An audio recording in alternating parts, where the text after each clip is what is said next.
Hey everybody, Judy here, and I'm coming to you today as I've recovered from the flu, and I wanted to share with you some of the most important rituals that I implement in order to assist in a speedy recovery when you catch a virus.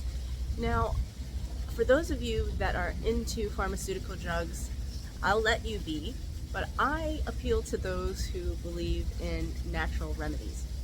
So, if you're interested in hearing more about what this particular special ritual is, make sure you watch till the end. Now, I wanted to start by saying most of us don't give enough gratitude. We don't show enough gratitude to our bodies for all that it actually does.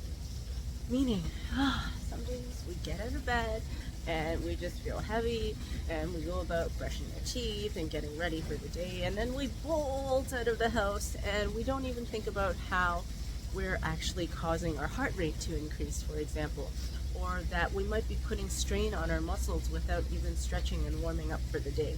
Have you ever tried, let's say, running for the bus? If you take public transportation, for example, you just woke up, your body's still slow, and yet because you have to catch the bus, all of a sudden you step on the pedal and whoa, you're running and dashing.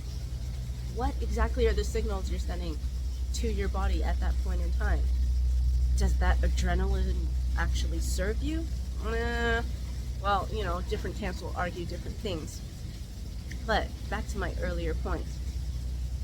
If we don't show our bodies gratitude, our bodies will not serve us. And when and if we do experience some form of illness, be that short term or potentially for some of you, unfortunately, if you have been battling some form of long-term illness, I would also ask you to take a lot of caution and start focusing on how it is your thinking pattern might be perpetuating your illness.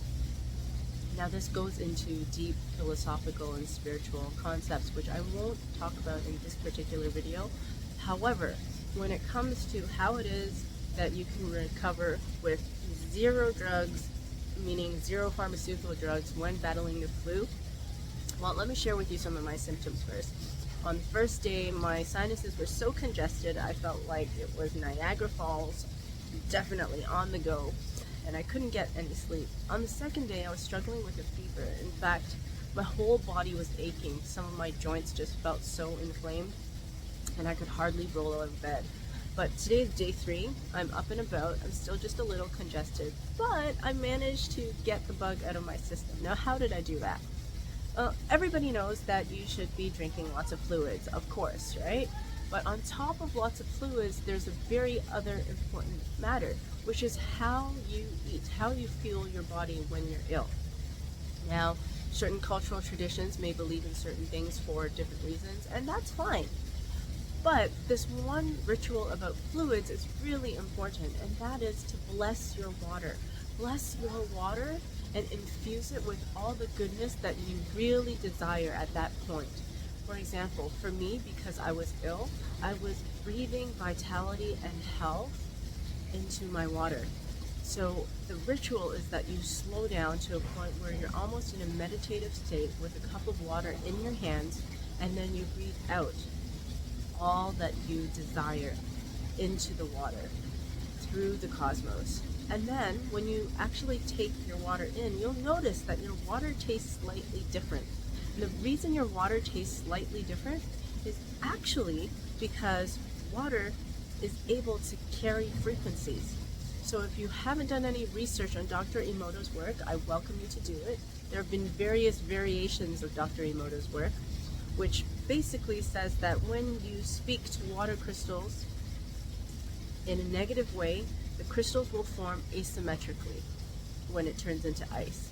And when you speak to water in a loving way, a positive way, symmetrical crystals will form when it turns into ice. Now consider for just a moment how much of our body is made out of water. And if you're not fueling your body with the right type of hydrogen molecules, which is a very, very important part of making sure that everything on this planet functions, hydrogen, if you think about it in the periodic table, is the first element, and it's also H2O. So therefore there are two hydrogen molecules and one oxygen molecule in order to make water. Think about what it is that you're ingesting that is either bringing your vibrational frequency up or bringing it down.